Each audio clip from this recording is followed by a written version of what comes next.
বনের সবচেয়ে শক্তিশালী সিংহ যখন তীব্র দাঁতের ব্যথায় মরতে বসছে, তখন বাঘ ভালুকরা কেন পালিয়ে গেল, আর এক কুচকে ইঁদুর কিভাবে নিজের জীবন বাজি রেখে সিংহের মুখের ভিতর ঢুকে তাকে বাঁচালো।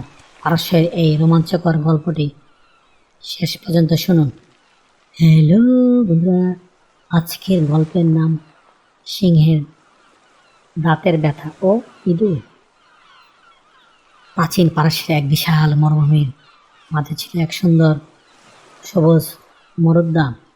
চারিদিকে খেজুর গাছ, মিষ্টি জলের ঝর্ণা আর চমৎকার সব পাহাড়। এই সুন্দর সাম্রাজ্যের রাজা ছিল শাহরিয়ার নামের এক বিশাল রাজকীয় সিংহ।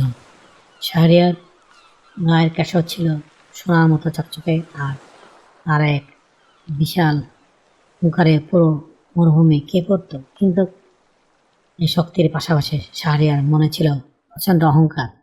সে বনের কোনো ছোট প্রাণীকে কিছুই মনে করতো না। সে ভাবত এই পৃথিবীর রাজত্ব করার অধিকার শুধু বড় আর শক্তিশালী প্রাণীদের। একদিন দুপুরবেলা সিংহটি এক বিশাল পাথরের গুহায় বিশ্রাম নিচ্ছিল। এমন সময় গুহার এক কোণার ছোট গর্ত থেকে বেরিয়ে এলো ফিরোজ নামের এক পিচ্ছি ধূসর ইঁদুর। ফিরোজ ছিল খুব চঞ্চল আর কৌতূহলী। সে মনের সুখে লাফালাফি করতে করতে হঠাৎ সিংহের লেজের উপর গিয়ে পড়ল। লেজে ছোঁয়া লাগতে সিংহ শাহরিয়ার এক বিকট শব্দে গর্জন করে উঠল। সে তার বিশাল থাবা দিয়ে ফিরোজকে মাটির সাথে চেপে ধরল। ফিরোজ তো ভয়ে কেঁপে অস্থির। শাহরিয়ার রাগিয়া গম্ভীর কণ্ঠে বলছে, তোর এত বড় সাহস! তুই এখানে সামান্য নোংরা ইঁদুর হয়ে আমার ঘুমের ব্যাঘাত ঘটাস? আজকে তোকে এক থাবায় পিষে মারব, যাতে বনের অন্য ছোট প্রাণী রাজার গায়ে হাত তোলার সাহস না পায়। সিংহের থাবায় পিষে যাওয়ার ঠিক আগ মুহূর্তে ফিরোজ নিজের সমস্ত সাহস এক জায়গায় করল। সে হাত জোর করে কাঁপা কাঁপা করা বলল, যাব না, আমাকে ক্ষমা করে দে। আমি ইচ্ছা করে আপনার ঘুমের ব্যাঘাত ঘটাইনি।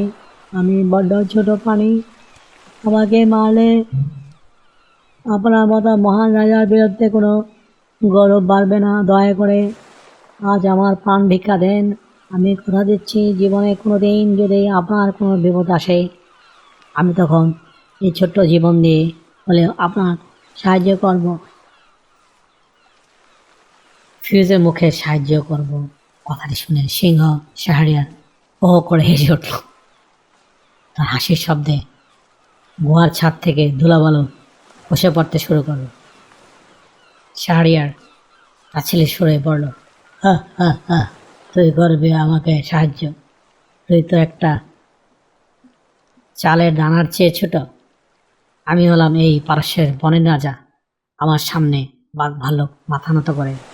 আমার আবার কি বিপদ আসবে, যেখানে তোর মতো একটা পুচকে ইঁদুরের সাহায্য লাগবে? দূর হ আমার সামনে থেকে। তোর এই ফালতু কথা শুনে আমার আনন্দ, তাই আজ থেকে তোকে ছেড়ে দিলাম। ভাগ এখান থেকে। ফিরোজ আর এক মুহূর্তে দাঁড়ালো না। সে দ্রুত নিজের গর্তে গিয়ে লুকিয়ে পড়ল। সে মনে মনে ভাবল, সত্যি হয়তো তোমার বেশি রাজামশাই, কিন্তু সময় কারো এক সময় যায় না। দেখতে দেখতে কয়েক সপ্তাহ কেটে গেল। একদিন জমিদার বাড়ির একদল শিকারী বনের দিকে আসছিল। সিংহ শাহরিয়ার তাদের তাড়া করার জন্য তীব্র গতিতে দৌড় দিল, কিন্তু দৌড়ের সময় এক অসাধারণত এক বিশাল পুরানো পাথরের সাথে ধাক্কা খেয়ে গেল। ধাক্কাটি এত জোরে ছিল, শাহরিয়ার ডান দিকে এক বিশাল ধারালো শিকারি দাঁত গোড়া থেকে ভেঙে অর্ধেক হয়ে গেল। শিকারীরা তো ভয়ের চোটে পালিয়ে গেল, কিন্তু বনের রাজার অবস্থা শোচনীয়। সেই ভাঙা দাঁতের গোড়ায় শুরু হলো তীব্র অসহ্য যন্ত্রণা। সিংহের মানি ফুলে লাল হয়ে গেল এবং সেখান থেকে রক্ত পড়তে লাগলো। টানা 3 দিন ধরে সিংহটি যন্ত্রণায় ছটফট করতে লাগলো। সে না পারল কিছু খেতে, না পারল ঘুমাতে। তীব্র যন্ত্রণায় সে শুধু গুহার মাঝে গড়াগড়ি খাচ্ছিল আর শুধু মৃদু ঘুংরানি দিচ্ছিল। তাই সে রাজকীয় হুঙ্কার আজ এক করুণায় কান্নায় পরিণত হয়েছে। বনের বড় বড় পশুরা যেমন শিয়াল, ভাল্লুক আর হরিণ সবাই গুহার বাইরে এসে দাঁড়ায়, কিন্তু সিংহের এই বিশাল মুখের ভিতর থেকে হাত দিয়ে ভাঙা দাঁতের টুকরাটা বের করার সাহস কারোই ছিল না। কিন্তু সিংহ যদি যন্ত্রণার চোটে মুখ বন্ধ করে দেয়, তবে এক কামড়েই হাত ধর থেকে আলাদা হয়ে যাবে। ভাল্লুক, রাজামশাই, আমাদের ক্ষমা করবেন। আপনার মুখের ভেতর এত বড় থাবা ঢোকানোর সাহস আমাদের কারোই নেই। আমরা বড্ড অসহায়।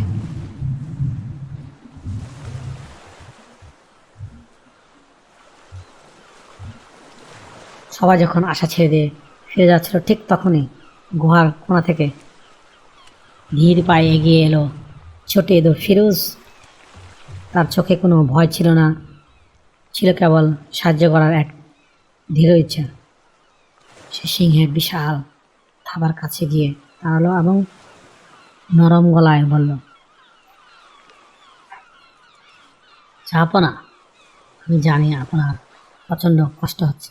বনের বড় বড় পশুরা যা করতে পারেনি, দয়া করে আমাকে একবার চেষ্টা করার অনুমতি দিন। আমি আপনার এই দাঁতের ব্যথা 1 মিনিটে ভালো করে দিতে পারি। সিংহের তখন যন্ত্রণায় চোখ দিয়ে জল পড়ছিল। তার সমস্ত অহংকার তখন ব্যথার কাছে হার মেনেছে। সে খুব দুর্বল কণ্ঠে বলল, ফিরোজ, আমি 4 দিন ধরে কিছু খাইনি। ব্যথায় আমার মান চলে যাচ্ছে। তুই এতটুকু একটা জীব, তুই কি করবি? কিন্তু আমার আর কোনো উপায় নেই। তুই যা করতে চাস দ্রুত কর। এদিকে ফিরোজ বলল, ঠিক আছে জাহাপনা, তবে একটা শর্ত। আমি যখন আপনার মুখের ভিতরে ঢুকবো, আপনি কিন্তু ব্যথা চোটে ভুল করে মুখ বন্ধ করবেন না। আপনাকে কিছুক্ষণ মুখটা বড় করে হাঁ করে ধরে রাখতে হবে। আপনি কি পারবেন? শাহরিয়ার বলল, আমি প্রমিস করছি ফিরোজ, আমি মুখ বন্ধ করব না। তুই শুধু আমার এই যন্ত্রণার হাত থেকে বাঁচিয়ে দে। ফিরোজ এক মুহূর্ত সময় নষ্ট করল না। সে খুব দ্রুত সাবধানে শিয়ালের বিশাল ধারালো ও ভীতিজনক মুখের ভিতরে ঢুকে পড়ল। চারপাশে ধারালো দাগগুলো দেখে যে কেউ অজ্ঞান হয়ে যেত, কিন্তু ফিরোজ ছিল শান্ত। সে সিংহের মাড়ির উপর দিয়ে হেঁটে একদম সেই ভাঙা দাঁতটির কাছে পৌঁছালো। সে গিয়ে দেখলো দাঁতটি ভেঙে মাড়ির মাংসর ভিতরে আটকে আছে। সেখানে একটি ছোট্ট ধারালো পাথরের টুকরা ও শুকনো হাড়ের অংশ জমে ইনফেকশন তৈরি হয়েছে। ফিরোজ তার ছোট্ট কিন্তু অসম্ভব ধারালো দাঁত দিয়ে প্রথমে মাড়ির চারপাশে জমে থাকা ময়লা এবং হাড়ের টুকরোগুলোকে টেনে টেনে বের করলো। তারপর সে তার ছোট 2টি হাত দিয়ে সেই ভাঙা দাঁত এর আলগা অংশটি শক্ত করে ধরলো। ফিরোজ বলল, যাবো না, আর মাত্র 1 সেকেন্ড, একটু শক্ত হন। ফিরোজ তার শরীরের সমস্ত জোর এক জায়গায় করে একটা হেঁচকা টান দিল। প্যাচাক! মুহূর্তের মধ্যে সেই যন্ত্রণার দায়ক ভাঙা দাঁতের টুকরোটো মাড়ি থেকে আলগা হয়ে বাইরে চলে এলো। দাঁতটি বের হওয়া মাত্রই মাড়ির ভিতরে জমে থাকা দূষিত রক্ত বের হতে লাগলো এবং সিংহের দীর্ঘ 4 দিনের জমাট বাঁধা ব্যথা ম্যাজিক মতো গায়েব হয়ে গেল। ফিরোজ চট করে সিংহের মুখ থেকে লাফ দিয়ে বাইরে বেরিয়ে এলো। সিংহ শাহরিয়ার এক দীর্ঘ আরামের শ্বাস নিল। সে তার মুখটা নাড়াচাড়া করতে দেখল। আহ, কি শান্তি! 4 দিনের সেই নরক যন্ত্রণা এক নিমিষেই শেষ। সে চোখ খুলে ছোট্ট ফিরোজের দিকে তাকালো। সিংহ সারিয়ার গুহা থেকে উঠে দাঁড়ালো। তার শরীরে আবার শক্তি ফিরে এসেছে, কিন্তু আজ তার মনে সেই পুরানো অহংকারের লেজমাত্র ছিল না। সে অত্যন্ত বিনম্রভাবে ছোট্ট ফিরোজের সামনে নিজের বিশাল মাথাটি নত করল। সারিয়া অনুতপ্ত কণ্ঠে বলল, ফিরোজ, আজ তুমি আমার চোখ খুলে দিলে। আমি শক্তির অহংকারে অন্ধ হয়ে তোমাকে উপহাস করেছিলাম, ভেবেছিলাম ছোট্ট প্রাণীরা তো কোনো কাজে হয় না, কিন্তু আজ বনে বড় বড় প্রাণীরা যা করতে ভয় পাচ্ছিল, তুমি তোমার ছোট্ট শরীর আর অসীম সাহস দিয়ে তা করে দেখালে। আজ থেকে তুমি শুধু এক ইঁদুরই নয়, তুমি হলে এই পারস্যের বনের রাজার সবচেয়ে বড় বন্ধু আর প্রধান চিকিৎসক। ফিরোজ মুচকি হেসে বলল, জাহাপনা, আমি তো আগেই বলেছিলাম সময় সবসময় এক থাকে না। প্রকৃতি আমাদের কাউকে ছোট কিছু করে তৈরি করেনি। যে কাজ তলার দিয়ে হয় না, তা কখনো কখনো ছোট সুই দিয়ে হয়ে যায়। সেই দিন থেকে সিংহ সারিয়া তার রাজত্বের সমস্ত ছোট প্রাণীদের, যেমন ইঁদুর, কাঠবিড়ালি, ব্যাঙ, সবাইকে বিশেষ সুরক্ষা এবং সম্মান দিতে শুরু করলো।